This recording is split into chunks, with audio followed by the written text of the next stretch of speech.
नमस्कार, स्वागत है आप सभी का। और आज के इस वीडियो में हम एनसीईआरटी कक्षा 11वीं के अध्याय 7 की बात करेंगे। इस अध्याय का नाम है बदलती हुई सांस्कृतिक परंपराएं। और दोस्तों, इस अध्याय में आप जानने का प्रयास करेंगे कि यूरोप में किस तरह से पुनर्जागरण का जो दौर होता है और किस तरह से सांस्कृतिक जो परंपराएं होती है वो आप देखने का प्रयास करेंगे। दोस्तों, 19वीं शताब्दी के इतिहासकारों ने रेनेसां यानी कि जिसका शाब्दिक अर्थ पुनर्जन्म होता है और जिसे हिंदी में हम पुनर्जागरण कहते हैं, इस शब्द का प्रयोग किया जो उस काल के सांस्कृतिक परिवर्तनों को बताता है। दोस्तों, स्विट्जरलैंड के ब्रेसले विश्वविद्यालय के इतिहासकार जैकब बर्कहार्ट 1818 से 1897 ने इस पर बहुत अधिक बल दिया। वे जर्मन इतिहासकार लियोपोल्ड वॉन रांके के विद्यार्थी थे। रांके ने उन्हें बताया था कि इतिहासकार का जो पहला उद्देश्य है वह राज्यों और राजनीति के बारे में लिखे, जिसके लिए वह सरकारी विभागों के कागजातों और फाइलों का इस्तेमाल करे। पर बर्कहार्ट अपने गुरु के सीमित लक्ष्यों के इससे असंतुष्ट थे। उनके अनुसार इतिहास लेखन में राजनीति ही सब कुछ नहीं है। इतिहास का सरोकार उतना ही संस्कृति से है जितना राजनीति से। इसलिए उन्होंने प्रयास किया कि वे संस्कृति को भी इतिहास में योगदान दें। 1860 में बर्कहार्ट ने the civilisation of the Renaissance in Italy नामक पुस्तक लिखी। उन्होंने सांस्कृतिक विकास की बात की। इटली के नगरों के पुनरुत्थान की बात करें तो धीरे धीरे इटली के नगरों का अब विकास होने लगा था, क्योंकि यहाँ पर अब इस्लामी व्यापार और वाइजेंटाइन साम्राज्य के बीच व्यापार बढ़ने से इटली के तटवर्ती जो बंदरगाह थे वे पुनर्जीवित हो चुके थे।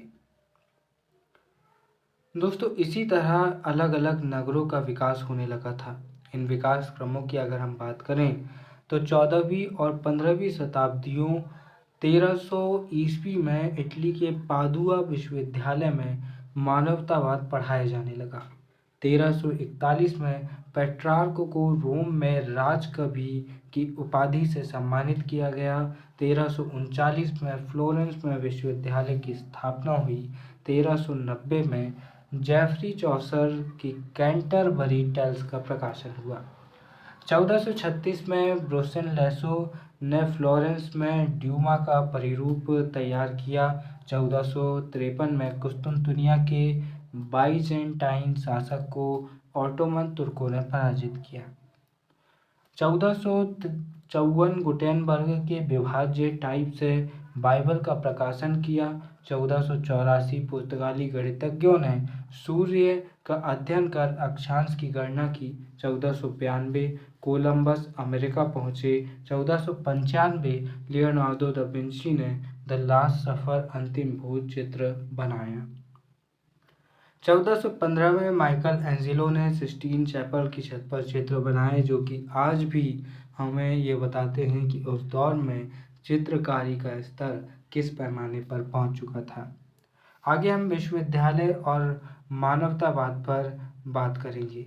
तो हम यहाँ पर बात करते हैं विश्वविद्यालय और मानवतावाद पर। यूरोप में सबसे पहले विश्वविद्यालय इटली के शहरों में स्थापित हुए।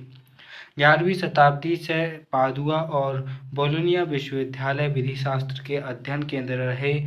इसका कारण यह था कि इन नगरों के प्रमुख क्रियाकलापों और व्यापार वाणिज्य संबंधी थे, इसलिए वकीलों और नोटरी की बहुत अधिक आवश्यकता होती थी, क्योंकि वे नियमों को लिखते, उनकी व्याख्या करते और समझौते तैयार करते थे। फ्रांचेस्को पेट्रार्क इन परिवर्तनों का प्रतिनिधित्व कर रहे थे। पेट्रार्क ने मानवतावाद को जन्म दिया। यही कारण है कि पेट्रार्क को मानवतावाद का जनक कहा जाता है। लातिन शब्द ह्यूमैनिटास जिससे ह्यूमैनिटीज शब्द बना है, जिसे कई शताब्दियों पहले रोम के वकील तथा निबंधकार सिसरो ने 106 से 43 ईसा पूर्व ने, जो कि जूलियस सीजर का समकालीन था, संस्कृति के अर्थ में किया। ये विषय धार्मिक नहीं थे वरन उस पर कौशल पर बल देते थे जो व्यक्ति चर्चा और वाद विवाद से विकसित करता है। इन क्रांतिकारी विचारों ने अनेक विश्वविद्यालयों का ध्यान आकर्षित किया। उनमें एक नया स्थापित विश्वविद्यालय फ्लोरेंस भी था, जो पेट्रार्क का स्थायी निवास था। यह नगर 13वीं शताब्दी के अंत तक व्यापार या शिक्षा के क्षेत्र में कोई विशेष तरक्की नहीं की थी, पर 15वीं शताब्दी में सब कुछ पूरी तरह बदल गया। किसी भी नगर की पहचान उसके महान नागरिकों के साथ साथ उसकी संपन्नता से बनती है। फ्लोरेंस की प्रसिद्धि में दो लोगों का बड़ा हाथ था।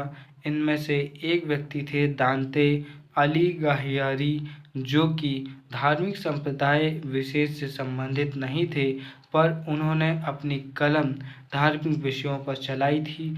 दूसरे व्यक्ति थे कलाकार जोटो, जिन्होंने जीते जागते रूप चित्र यानी कि पोर्ट्रेट बनाए थे। उनके बनाए रूप चित्र पहले के कलाकारों की तरह बेजान नहीं थे। इसके बाद धीरे धीरे फ्लोरेंस इटली के सबसे जीवंत बौद्धिक नगरों में से एक जाना जाने लगा और उसकी कलात्मक कृतियों के सृजन का केंद्र बन गया।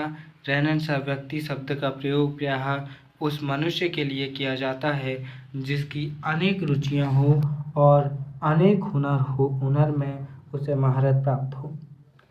पुनर्जागरण काल में अनेक महान लोग हुए जो अनेक रुचियां रखते थे और कई कलाओं में कुशल थे। उदाहरण के लिए एक ही व्यक्ति विद्वान, कूटनीतिज्ञ, धर्मशास्त्र और कलाकार हो सकता था।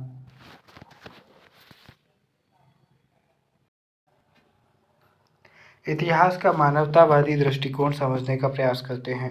मानवतावादी समझते थे कि वह अंधकार की कई शताब्दियों बाद सभ्यता के सही रूप को पुनर्स्थापित कर रहे हैं। इसके पीछे यह मान्यता थी कि रोमन साम्राज्य के टूटने के बाद अंधकार युग शुरू हुआ। मानवतावादियों की भांति बाद के विद्वानों ने बिना कोई प्रश्न उठाए यह मान लिया कि यूरोप में 14वीं शताब्दी के बाद नए युग का जन्म हुआ। मध्यकाल जैसी संज्ञाओं का प्रयोग रोम साम्राज्य के पतन के बाद 1000 की समय अवधि के लिए किया गया। उनके यह तर्क थे कि मध्य युग में चर्च ने लोगों की सोच को इस तरह जकड़ रखा था कि यूनान और रोम वासियों का समस्त ज्ञान उनके दिमाग से निकल चुका था। मानवतावादियों ने आधुनिक शब्द का प्रयोग 15वीं शताब्दी से शुरू होने वाले काल के लिए किया था। मानवतावादी और बाद के विद्वानों द्वारा प्रयुक्त कालक्रम को देखते हैं। 5 से 14वीं शताब्दी तक उन्होंने मध्य युग माना और 5वीं से 9वीं शताब्दी तक उन्होंने अंधकार युग माना और 9वीं से 11वीं शताब्दी तक का उन्होंने आरंभिक मध्य युग, 11वीं से 14वीं शताब्दी का उत्तर मध्य युग और 15वीं शताब्दी से उन्होंने आधुनिक युग की शुरुआत मानी। हालांकि आजकल के जो इतिहासकार हैं वो इन काल विभाजनों को सवालों के घेरे में खड़ा करते हैं। विज्ञान और दर्शन अरबियों का योगदान देखते हैं। अरबियों का योगदान पूरे मध्यकाल में ईसाई गिरजाघरों और मठों के विद्वान यूनानी और रोमन विद्वानों की कृतियों से परिचित थे, पर इन लोगों ने इन रचनाओं का प्रचार प्रसार नहीं किया। 14वीं शताब्दी में अनेक विद्वानों ने प्लेटो और अरस्तु के ग्रंथों से अनुवाद को पढ़ना शुरू किया। इसके लिए वे अपने विद्वानों के ऋणी नहीं, बल्कि वे अरब के अनुवादकों के ऋणी थे, जिन्होंने अतीत की पांडुलिपियों का संरक्षण और अनुवाद सावधानीपूर्वक किया।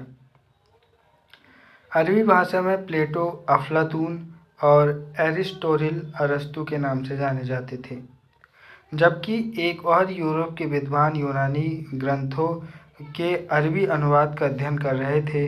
दूसरी ओर यूनानी विद्वान अरबी और फारसी विद्वानों की कृतियों को अन्य यूरोपीय लोगों के बीच प्रसार के लिए अनुवाद कर रहे थे।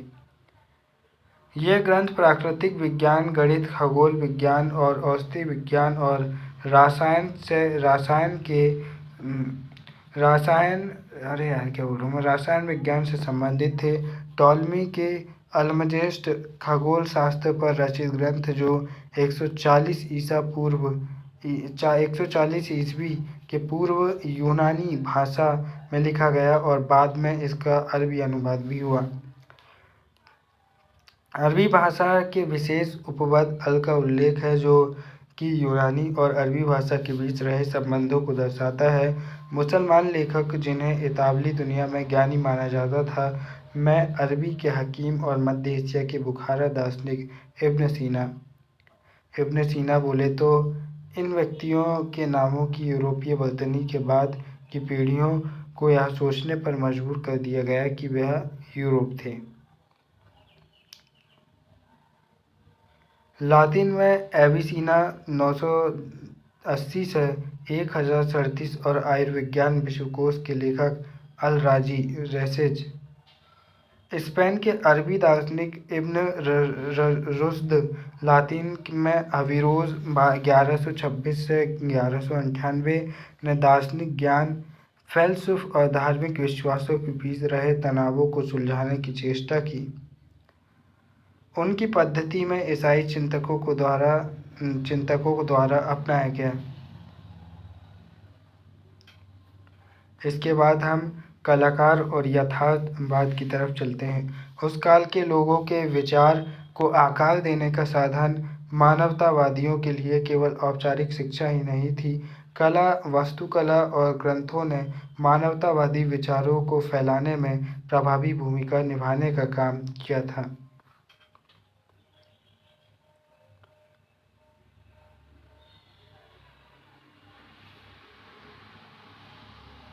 पहले के कलाकारों द्वारा बनाए गए चित्रों के अध्ययन से नए कलाकारों को प्रेरणा मिली। रोमन संस्कृति के भौतिक अवशेष की उतनी ही उत्सुकता के साथ खोज की गई जितनी कि अतीत के प्राचीन ग्रंथों की। रोम साम्राज्य के पतन के 1000 साल बाद भी प्राचीन रोम और उसके उजाड़ नगरों के खंडहरों में कलात्मक वस्तुएं मिली। अनेक शताब्दियां पहले बनी आदमी और औरतों की संतुलित मूर्तियों के प्रति आदर ने उन परंपरा को कायम रखने के लिए इतालवी वास्तुविदों को प्रोत्साहन दिया। 1416 में दोनातेल्लो ने सजी मूर्तियां बनाकर नई परंपरा कायम कर दी। कलाकारों द्वारा हूबहू मूल आकृति जैसी मूर्तियों को बनाने की चाह को वैज्ञानिकों के कार्यों से सहायता मिली। नर कंकालों का अध्ययन करने के लिए कलाकार आयुर्विज्ञानों कॉलेज की प्रयोगशालाओं में गए। बेल्जियम मूल के एड्रियन बेसिलियन पादुआ विश्वविद्यालय में आयुर्विज्ञान के प्राध्यापक थे। ये पहले व्यक्ति थे जिन्होंने सूक्ष्म परीक्षण के लिए मनुष्य के शरीर की चीर-फाड़ की। इसी समय से आधुनिक शरीर क्रिया विज्ञान का प्रारंभ हुआ।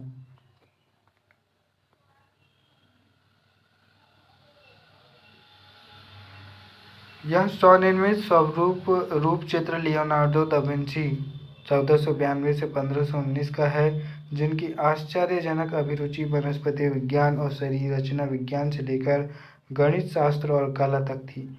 उन्होंने मोनालिसा और द लास्ट सफर चित्रों की रचना की। उनका यह स्वप्न था कि वे आकाश में उड़ सकें। वे वर्षों तक आकाश में पक्षियों के उड़ने का परीक्षण करते रहे और उन्होंने एक उड़न मशीन का प्रतिरूप बनाया। उन्होंने अपना नाम लियोनार्डो दा विंची परीक्षण का अनुयायी रखा।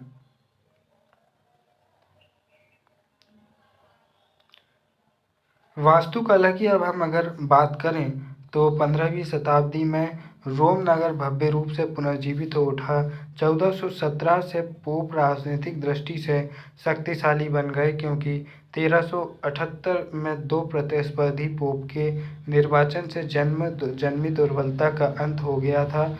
उन्होंने रोम के इतिहास के अध्ययन को सक्रिय रूप से प्रोत्साहित किया। पुरातत्वविदों जो कि द्वारा रोम के अवशेषों का सावधानी से उत्खनन किया गया। इसने वास्तुकला की एक नई शैली को प्रोत्साहन किया, जो वास्तव में रोम साम्राज्यकालीन शैली का पुनरुद्धार थी, जिसे अब शास्त्रीय शैली कहा गया। पोप धनी व्यापारियों और अभिजात लोगों के उन वास्तुविदों को अपने भवनों को बनाने के लिए नियुक्त किया जो शास्त्रीय वास्तुकला से परिचित थे। माइकल एंजेलो बुआरानातोती एक प्रसिद्ध उदाहरण है वास्तुकार के, जिन्होंने पोप के सिस्टीन चैपल की भीतरी छत पर लेप चित्र, द पाइटा नामक प्रतिमा और सेंट पीटर, या आप छत देख सकते हैं यहाँ पर, सेंट पीटर गिरजे और गुम्बद का डिज़ाइन बनाया और इनकी वजह से माइकल एंजेलो अमर हो गए। ये सारी कलाकृतियाँ रोम में ही हैं। वास्तुकार फिलिप्पो ब्रूनेलेसी, जिन्होंने फ्लोरेंस के भव्य गुम्बद का परिरूप प्रस्तुत किया था, उन्होंने अपना पेशा एक मूर्तिकार के रूप में शुरू किया। इस काल में एक अनोखा बदलाव आया। अब कलाकार की पहचान उसके नाम से होने लगी, न कि पहले की तरह अपने संघ या श्रेणी यानी गिल्ड के नाम से।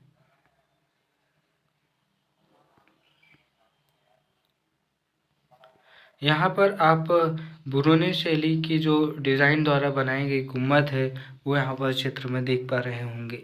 प्रथम मुद्रित पुस्तकों की बात करें तो दोस्तों हम जो छापे खाने और मुद्रण है उस पर हम पिछली कक्षा में विस्तार से बात कर चुके हैं, लेकिन यहाँ पर भी अगर हम कुछ बात करें तो सन 1455 में जर्मन मूल के जोहानिस गुटेनबर्ग ने 1400 से 1458, जिन्होंने पहले छापे खाने का निर्माण किया, उनकी कार्यशाला में बाइबल की 150 प्रतियां छपी। इससे पहले इतने समय में एक धर्म भिक्षु बाइबल की केवल एक ही प्रति लिख पाता था। 15वीं शताब्दी तक अनेक क्लासिकी ग्रंथ, जिनमें अधिकतर लातिन ग्रंथ थे, उनका मुद्रण इटली में हुआ था। चूँकि मुद्रित पुस्तकें उपलब्ध होने लगी और उनका क्रय संभव होने लगा, छात्रों को केवल अध्यापकों के व्याख्यान से बने नोट पर निर्भर नहीं रहना पड़ा। अब विचार, मत और जानकारी पहले की अपेक्षा तेजी से प्रसारित होने लगी। 15वीं शताब्दी के अंत से इटली की मानवतावादी संस्कृति का आल्प्स पर्वत के पार बहुत तेजी से फैलने का कारण वहाँ पर छपी हुई पुस्तकों का वितरण ही था। मनुष्य को एक नई संकल्पना की अगर हम बात करें तो मानवतावादी संस्कृति की विशेषताओं में से एक था मानव जीवन पर धर्म का नियंत्रण कमजोर होना। इटली के निवासी भौतिक संपत्ति, शक्ति और गौरव से बहुत ज़्यादा आकृष्ट थे, परंतु ये ज़रूरी नहीं कि वे अधार्मिक थे। वेनिस के मानवतावादी फ्रांचेस्को बर्बोरा ने अपनी एक पुस्तिका में संपत्ति अधिग्रहण करने को एक विशेष गुण कहकर उसकी तरफदारी की।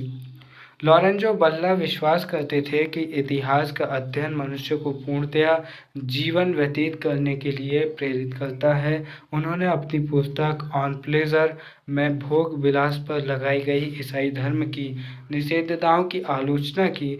इस समय लोगों में अच्छे व्यवहारों की दिलचस्पी थी। व्यक्ति को किस तरह विनम्रता से बोलना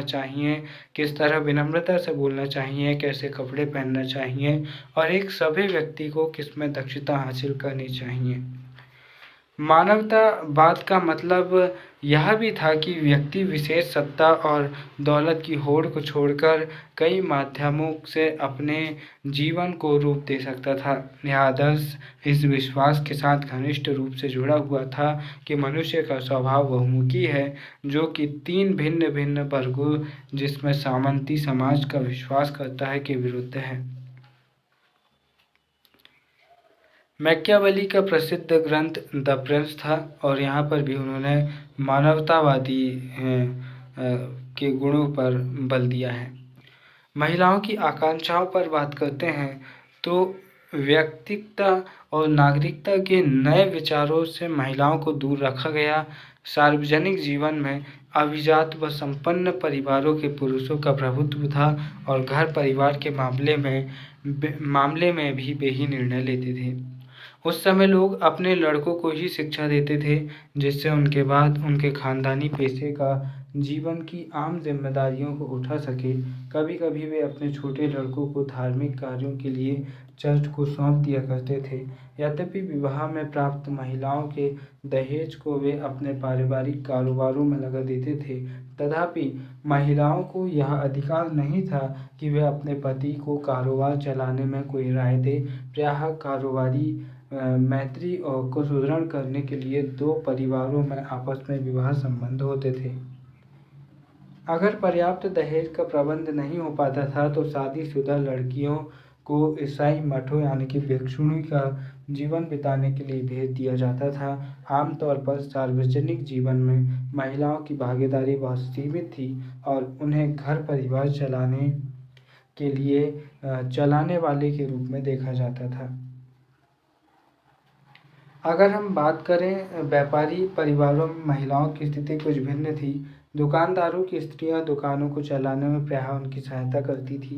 व्यापारी और साहूकारों परिवारों की पत्नियां परिवार के कारोबार में को उस स्थिति में संभालती थी जब उनके पति लंबे समय के लिए दूर-दराज स्थानों पर व्यापार के लिए जाते थे। दोस्तों, यहाँ पर वेनिस निवासी कासांद्रा फ्रेदेल ने लिखा, यद्यपि महिलाओं को शिक्षा न तो पुरस्कार देती है न किसी सम्मान का आश्वासन, तथापि प्रत्येक महिला को सभी प्रकार की शिक्षा को प्राप्त करने की इच्छा रखनी चाहिए और उसे ग्रहण करना चाहिए। यहीं पर अगर हम बात करें तो स्वतंत्रता, वे वेनिस के अनेक लेखिकाओं में से एक जो लेखिका थी उनके बारे में हम बात करें तो जिन्होंने गणतंत्र की आलोचना करते हुए कहा कि स्वतंत्रता की एक बहुत सीमित परिभाषा निर्धारित करने के लिए कि जो महिलाओं की अपेक्षा पुरुषों की इच्छा का ज़्यादा समर्थन करती थी। इस काल में एक अन्य प्रतिभाशाली महिला मातुआ की मार्चिसा इसाबेल दी एस्ते थी। उन्होंने अपने पति की अनुपस्थिति में अपने राज्य पर शासन किया था। 1474 से 1539 के दौरान उनका जीवन काल रहा। यहाँ पर आप उनकी तस्वीर देख सकते हैं। दोस्तों, यहाँ पर जो कूटनीतिज्ञ बाल्थासार कास्टिलियोनी है, वे अपनी पुस्तक द कोर्टियार में भी महिला पुरुषों के जो असमानता है उस पर बात करते हैं। ईसाई धर्म के अंतर्गत वाद विवाद की अगर हम बात करें तो व्यापार और सरकार, सैनिक विजयों और कूटनीतिक संपर्कों के कारण इटली के नगरों और राज दरबार के दूर दूर के देशों से संपर्क स्थापित हुए। नई संस्कृति की शिक्षित समृद्धशाली लोगों के द्वारा प्रशंसा ही नहीं की गई वरन उसको अपनाया भी गया, परंतु इन नए विचारों में कुछ ही आम आदमी तक पहुंच सके क्योंकि वे साक्षर नहीं थे। 15वीं और आरंभिक 16वीं शताब्दियों में उत्तरी यूरोप के विश्वविद्यालयों के अनेक विद्वान मानवतावादी विचारों की ओर आकर्षित हुए। अपने इतालवी सहकर्मियों की तरह उन्होंने भी यूनान और रोम के क्लासिकल ग्रंथों को ईसाई धर्म ग्रंथों के अध्ययन पर अधिक ध्यान दिया, पर इटली के विपरीत, जहाँ पेशेवर विद्वान मानवतावादी आंदोलन पर हावी रहे, उत्तरी यूरोप में मानवतावाद ने ईसाई चर्च के अनेक सदस्यों को आकर्षित किया। उन्होंने ईसाइयों को अपने पुराने धर्म ग्रंथों में बताए गए तरीकों से धर्म का पालन करने का आह्वान किया। साथ ही उन्होंने आवश्यक कर्मकांडों को त्यागने की बात की और उनकी यह कहकर निंदा की कि उन्हें एक सरल धर्म में बाद में जोड़ा गया है। मानव के बारे में उनका दृष्टिकोण बिल्कुल नया था क्योंकि वे उसे एक मुक्त विवेकपूर्ण करता समझते थे। बाद के दार्शनिक बार बार इसी बात को दोहराते रहे। वे एक दूरवर्ती ईश्वर में विश्वास रखते थे और मानते थे कि उसने मनुष्य को मनुष्य बनाया है, लेकिन उसे अपना जीवन मुक्त रूप से चलाने की पूरी आज़ादी भी दी है। वे यह भी मानते थे कि मनुष्य को अपनी खुशी इसी विश्व में वर्तमान में ही ढूंढनी चाहिए। ईसाई मानवतावादी जैसे इंग्लैंड के टॉमस मोर और हॉलैंड के इरेसम का यह मानना था कि चर्च एक लालची और साधारण लोगों से बात बात पर लूट खसोट करने वाली संस्था बन गई है। पादरियों का लोगों से धन ठगने का सबसे सरल तरीका पाप स्वीकारोक्ति नामक दस्तावेज था, जो व्यक्ति को उसके सारे किए गए पापों से छुटकारा दिला सकता था। ईसाइयों को बाइबल के स्थानीय भाषाओं में छपे अनुवाद से यह ज्ञात हो गया कि उनका धर्म इस प्रकार की प्रथाओं के प्रचलन की आज्ञा नहीं देता है। यूरोप के लगभग प्रत्येक भाग में किसानों ने चर्च द्वारा लगाए गए इस प्रकार के अनेक करों का विरोध किया। इसके साथ साथ राजा भी राजकाज में चर्च की दखलंदाजी से चिढ़ते थे। जब मानवतावादी ने उन्हें यह सूचित किया कि न्यायिक और वित्तीय शक्तियों पर पादरियों का दावा कॉन्स्टेंटाइन के अनुदान नामक एक दस्तावेज से उत्पन्न होता है, जो कि प्रथम ईसाई रोमन सम्राट कॉन्स्टेंटाइन द्वारा संभवतः जारी किया गया था, तो उन राजाओं को खुशी हुई, क्योंकि मानवतावादी विद्वान यह दर्शाने में सफल रहे कि कॉन्स्टेंटाइन का वह दस्तावेज असली नहीं बल्कि परवर्ती काल में जालसाजी से तैयार किया गया था। 1517 में एक जर्मन युवा भिक्षु मार्टिन लूथर 1483 से 1546 ने कैथोलिक चर्च के विरुद्ध अभियान छेड़ा, और इसके लिए उसने दलील पेश की कि मनुष्य को ईश्वर से संपर्क साधने के लिए पादरी की आवश्यकता नहीं है। उन्होंने अपने अनुयायियों को आदेश दिया कि वे ईश्वर में पूर्ण विश्वास रखें, क्योंकि केवल उनका विश्वास ही उन्हें एक सम्यक जीवन की ओर ले जा सकता है और उन्हें स्वर्ग में प्रवेश दिला सकता है। उन्हें इस आंदोलन को प्रोटेस्टेंट सुधारवाद का नाम दिया गया, जिसके कारण जर्मनी और स्विट्जरलैंड के चर्च ने पोप तथा कैथोलिक चर्च से अपना संबंध समाप्त कर दिए। स्विट्जरलैंड में लूथर के विचारों को ओलारिक जुंगली और उसके बाद जो कैल्विन ने काफ़ी लोकप्रिय बनाया। व्यापारियों के समर्थन मिलने के कारण सुधारकों की लोकप्रियता शहरों में अधिक थी, जबकि ग्रामीण इलाकों में कैथोलिक चर्च का प्रभाव बरकरार रहा, और इस तरह से अन्य जर्मन सुधारक जैसे एना बेप्टिस्ट संप्रदाय के नेता इनसे कहीं अधिक उग्र सुधारक थे। उन्होंने मोक्ष के विचार को हर तरह के सामाजिक उत्पीड़न के अंत होने के साथ जोड़ दिया। उनका कहना था कि क्योंकि ईश्वर ने सभी इंसानों को एक जैसा बनाया है, इसलिए उनसे कर देने की अपेक्षा नहीं की जानी चाहिए और उन्हें अपना पादरी चुनने का अधिकार होना चाहिए। इसने सामंतवाद द्वारा उत्पीड़ित किसानों को आकर्षित किया। न्यू टेस्टामेंट बाइबल का वह खंड है जिसमें ईसा मसीह का जीवन चरित्र, धर्मावदेश और प्रारंभिक अनुयायी उल्लेख हैं।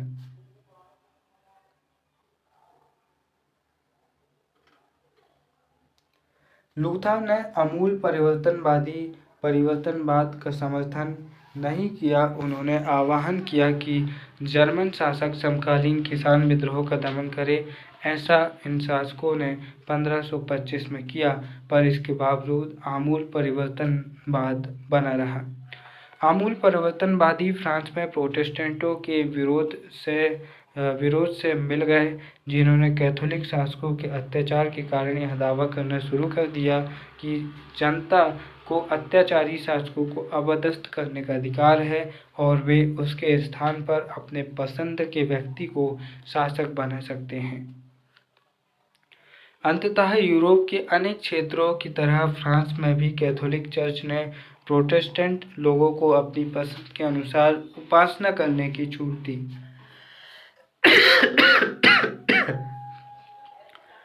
इंग्लैंड के शासकों ने पोप से अपने संबंध तोड़ लिए। इसके उपरांत राजा रानी इंग्लैंड के चर्च के प्रमुख बन गए।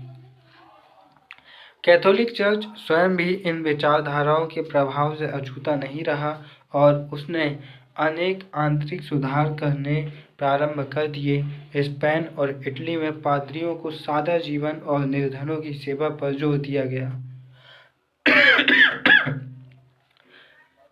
स्पेन में प्रोटेस्टेंट लोगों से संघर्ष करने के लिए इग्नेशियस लोयोला ने 1540 में सोसाइटी ऑफ जीसस नामक संस्था की स्थापना की। उनके अनुयायी जेसुइट कहलाते थे और उनका ध्येय निर्धनों की सेवा करना और दूसरी संस्कृतियों के बारे में अपने ज्ञान को ज़्यादा से ज़्यादा व्यापक बनाना था।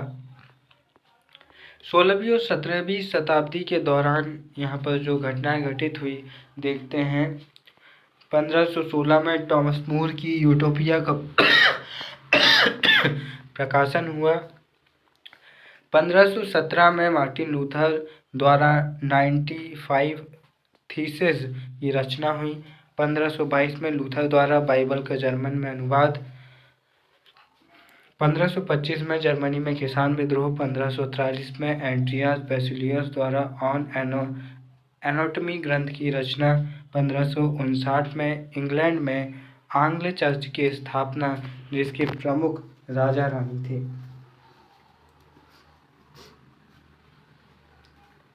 1569 में गोरहार्डस मार्केटर ने पृथ्वी का पहला बेलनाकार मानचित्र बनाया। 1582 में पोप ग्रेगरी द्वारा ग्रेगरियन कैलेंडर का प्रचलन शुरू किया गया। 1628 में विलियम हार्विक ने हृदय को रुधिर परिसंचरण से जोड़ा।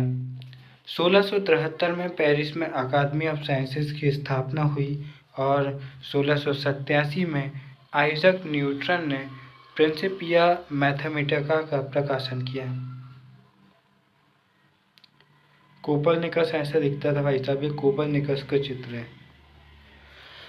खगोलीय का अर्थ देवी या स्वर्गीय है, जबकि पार्थिव में दुनियावी गुण अंतर्निहित है।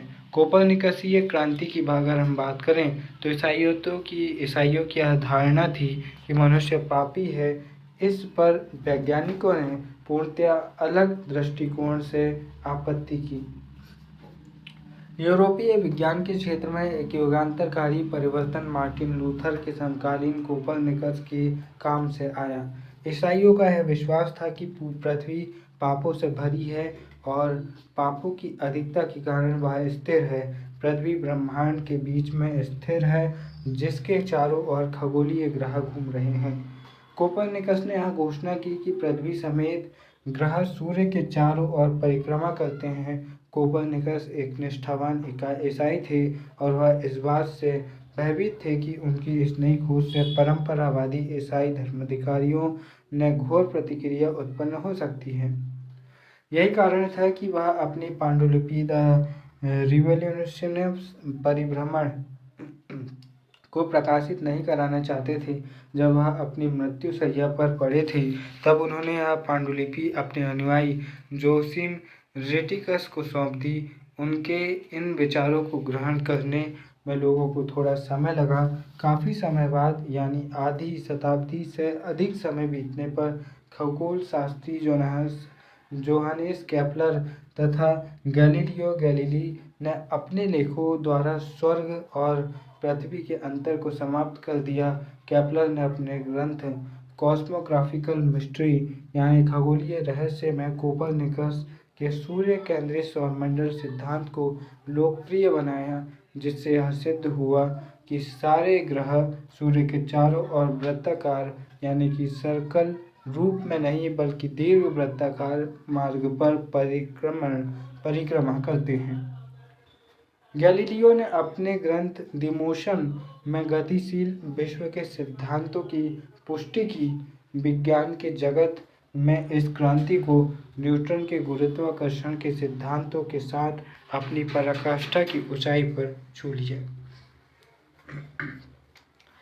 ब्रह्मांड का अध्ययन। गैलीलियो ने एक बार टिप्पणी की कि बाइबल जिस स्वर्ग का मार्ग आलोकित करता है वह स्वर्ग किस प्रकार चलता है उसके बारे में कुछ नहीं बताता। इन विचारकों ने हमें बताया कि ज्ञान विश्वास से हटकर अवलोकन एवं प्रयोगों पर आधारित है। जैसे जैसे इन वैज्ञानिकों ने ज्ञान की खोज का रास्ता दिखाया, वैसे वैसे भौतिकी, रसायन शास्त्र और जीव विज्ञान के क्षेत्र में अनेक प्रयोग और अन्वेषण कार्य बहुत तेजी से पनपने लगे। इतिहासकारों ने मनुष्य और प्रकृति के ज्ञान के इस नए दृष्टिकोण को वैज्ञानिक क्रांति का नाम दिया। परिणाम स्वरूप संदेहवादियों और नास्तिकों के मन में सारी सृष्टि की रचना के स्रोत के रूप में प्रकृति ईश्वर का स्थान लेने लगी। यहाँ तक कि वे लोग जिन्होंने ईश्वर में अपने विश्वास को बरकरार रखा, वे भी एक दूरस्थ ईश्वर की बात करने लगे जो भौतिक दुनिया में जीवन को प्रत्यक्ष रूप से नियंत्रित नहीं करता था। इस प्रकार के विचारों को वैज्ञानिक संस्थाओं के माध्यम से लोकप्रिय बनाया गया, जिससे सार्वजनिक क्षेत्र में एक नई वैज्ञानिक संस्कृति की स्थापना हुई। 1670 में बनी पेरिस अकादमी और 1662 में वास्तविक ज्ञान के प्रसार के लिए लंदन में गठित रॉयल सोसाइटी ने लोगों की जानकारी के लिए व्याख्यानों का आयोजन किया और सार्वजनिक प्रदर्शन के लिए प्रयोग करवाए। 14वीं सदी में क्या यूरोप में पुनर्जागरण हुआ था? जिस समय को ये आधुनिक काल कहते हैं, क्या वो वास्तविक रूप में इनका आधुनिक काल था या फिर इनका भ्रम मात्र था? अब हम पुनर्जागरण की अवधारणा पर पुनर्विचार करें। क्या हम यह कह सकते हैं कि इस काल में अतीत से साफ विच्छेद हुआ और यूनानी और रोमन परंपराओं से जुड़े विचारों का पुनर्जन्म हुआ? क्या इससे पहले का काल 12वीं और 13वीं शताब्दी का काल अंधकार का समय था? इंग्लैंड के पीटर वर्क जैसे हाल ही के लेखकों ने यह सुझाव है कि वर्कहार्ट के ये विचार अतिशयोक्तिपूर्ण हैं। वर्कहार्ट इस काल और इससे पहले के कालों में फर्क को कुछ बढ़ा चढ़ाकर पेश कर रहे थे। ऐसा करने में उन्होंने पुनर्जागरण शब्द का प्रयोग किया। इस शब्द में यह अंतर्निहित है कि यूनानी और रोमन सभ्यताओं का 14वीं शताब्दी में पुनर्जागरण हुआ और समकालीन विद्वानों और कलाकारों में ईसाई विश्व दृष्टि की जगह पूर्व ईसाई विश्व दृष्टि का प्रचार प्रसार किया। दोनों ही तर्क अतिशयोक्तिपूर्ण थे। पिछली शताब्दियों के विद्वान यूनानी और रोमन संस्कृतियों से परिचित थे और लोगों के जीवन में धर्म का महत्वपूर्ण स्थान था। यह कहना कि पुनर्जागरण गतिशीलता और कलात्मकता, सृजनशीलता का काल था और इसके विपरीत मध्यकाल अंधकारमय काल था जिसमें किसी प्रकार का विकास नहीं हुआ था, जरूरत से ज़्यादा सरलीकरण है। इटली में पुनर्जागरण से जुड़े अनेक तत्व 12वीं और 13वीं शताब्दी में पाए जा सकते हैं। कुछ इतिहासकारों ने इसका उल्लेख किया है कि 9वीं शताब्दी में फ्रांस में इसी प्रकार के साहित्यिक और कलात्मक रचनाओं के विचार पनपे। यूरोप में इस समय आए सांस्कृतिक बदलाव में रोम और यूनान की क्लासिकी सभ्यता का ही केवल हाथ नहीं था। रोमन संस्कृति के पुनर्तात्विक और साहित्यिक पुनरुद्धार ने भी इस सभ्यता के प्रति बहुत अधिक प्रशंसा के भाव उभारे। लेकिन एशिया में प्रौद्योगिकी और कार्यकुशलता यूनानी और रोमन लोगों की तुलना में काफ़ी विकसित थी। विश्व का बहुत बड़ा क्षेत्र आपस में सम्बद्ध हो चुका था और नौ संचालन की नई तकनीकों ने लोगों के लिए पहले की तुलना में दूर दराज के क्षेत्रों की जल यात्रा को संभव बनाया। इस्लाम के विस्तार और मंगोलों की विजयों ने एशिया एवं उत्तरी अफ्रीका को यूरोप के साथ राजनीतिक दृष्टि से ही नहीं बल्कि व्यापार और कार्यकुशलता के ज्ञान को सीखने के लिए भी आपस में जोड़ दिया। यूरोपियों ने न केवल यूनानियों और रोमवासियों से सीखा, बल्कि भारत, अरब, ईरान, मध्य एशिया और चीन से भी ज्ञान प्राप्त किया। बहुत लंबे समय तक इन ऋणों को स्वीकार नहीं किया गया, क्योंकि जब इस काल का इतिहास लिखने की प्रक्रिया का प्रारंभ हुआ, तब इतिहासकारों ने इसके यूरोप केंद्रित दृष्टिकोण को सामने रखा। इस काल में जो महत्वपूर्ण परिवर्तन हुए, उनमें धीरे धीरे निजी और सार्वजनिक दो अलग अलग क्षेत्र बनने लगे। जीवन के सार्वजनिक क्षेत्र का तात्पर्य सरकार के कार्य क्षेत्र और औपचारिक धर्म से संबंधित था, और निजी क्षेत्र में परिवार और व्यक्ति का निजी धर्म था। व्यक्ति की दो भूमिकाएं थीं, निजी और सार्वजनिक। वह न केवल तीन वर्गों में से किसी एक वर्ग का सदस्य ही था, बल्कि अपने आप में एक स्वतंत्र व्यक्ति था। एक कलाकार संघ या गिल्ड का सदस्य मात्र ही नहीं होता था, बल्कि वह अपने हुनर के लिए भी जाना जाता था। 18वीं शताब्दी में व्यक्ति की इस पहचान का राजनीतिक रूप से अभिव्यक्त किया गया, इस विश्वास के साथ कि प्रत्येक व्यक्ति के एक समान राजनीतिक अधिकार हैं। इस काल की एक अन्य महत्वपूर्ण विशेषता यह थी कि भाषा के आधार पर यूरोप के विभिन्न क्षेत्रों ने अपनी पहचान बनानी शुरू की। पहले आंशिक रूप से रोमन साम्राज्य द्वारा और बाद में लातिन भाषा और ईसाई धर्म द्वारा जुड़ा गया यूरोप अब अलग अलग राज्यों में बंटने लगा। इन राज्यों के आंतरिक जुड़ाव का कारण समान भाषा का होना था। तो कुल मिलाकर यह कहा जा सकता है कि 14वीं-15वीं शताब्दी के दौरान यूरोप में पुनर्जागरण का दौर जिस काल को कहा जाता है, वो दरअसल रूढ़िवादी धर्मांधों को हटाने का काम था। हालांकि हम ये नहीं कह सकते कि ये पूर्ण रूप से पुनर्जागरण था, क्योंकि जिस तरह हम भारत में 19वीं शताब्दी में राजा राम मोहन राय जैसे नेताओं के नेतृत्व में नवजागरण को देखते हैं, जहाँ महिलाओं की भूमिका भी बराबर थी, यहाँ पर महिलाओं को दबा कुचला समझा गया। दोस्तों, हम ये कह सकते हैं कि यूरोप का पुनर्जागरण न केवल यूरोप का पुनर्जागरण था, बल्कि वो दौर था जहाँ पर इन लोगों ने विश्व के अलग अलग क्षेत्रों से प्रेरणा ली। मुझे उम्मीद है ये वीडियो आपको पसंद आया होगा और आपने इस वीडियो से कुछ ना कुछ बेहतर सीखा होगा। वीडियो के अंत में बस इतना ही कहना चाहूँगा, व्यक्ति अपने विचारों के सिवाय कुछ नहीं है। वह जो सोचता है वैसा बन जाता है। प्रयास कीजिए कि आपके विचार सकारात्मक हो और वैसे हों जैसा आप बनना चाहते हैं। फिर मिलेंगे अपने किसी और वीडियो में। तब तक के लिए नमस्कार। जय हिंद।